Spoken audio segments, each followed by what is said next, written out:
Well, welcome back to this third journey step in our high-tech journey to a LinkedIn world.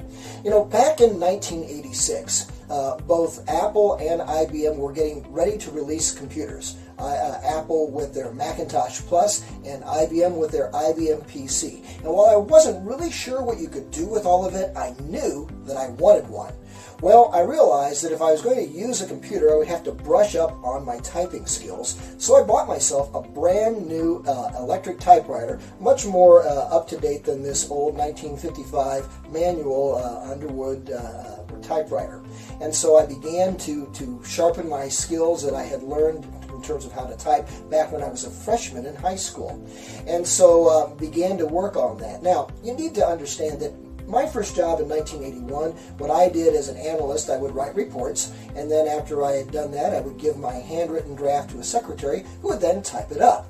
She would give it back to me, I would give it to my boss, he would then make all sorts of markings on it, and then I would have to literally cut and paste to put things back together again, give it to the secretary to retype, so on and so forth.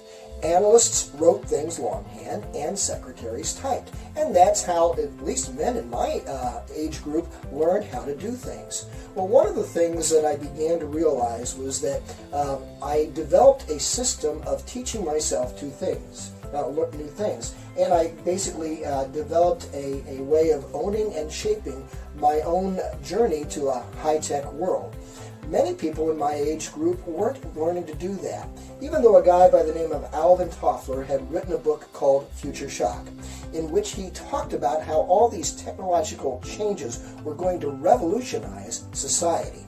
Well, as time went on, I discovered that you couldn't just buy plastic connected by wires to do what you'd always done. Now you had to learn new things. As time went on, you didn't just type your own reports, you edited them. And then you would add things like Excel and PowerPoint that were available with the computers that weren't available with the old typewriters.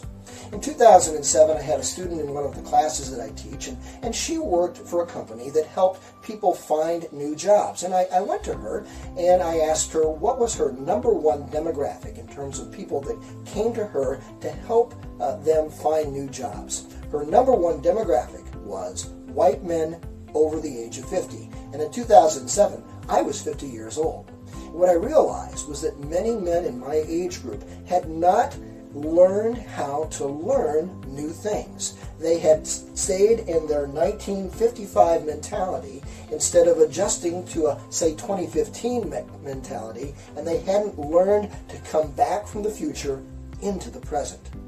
Well, what I want to share then with you today is this thought of developing for yourself a process to keep yourself learning and staying sharp with new tools, new technologies as they come along, and to basically own your company of me.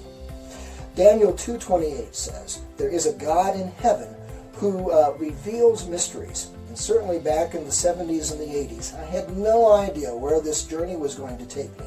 But I'm very thankful that he led me along the path to become a self-learner, to learn new things and stay relevant in a changing modern world.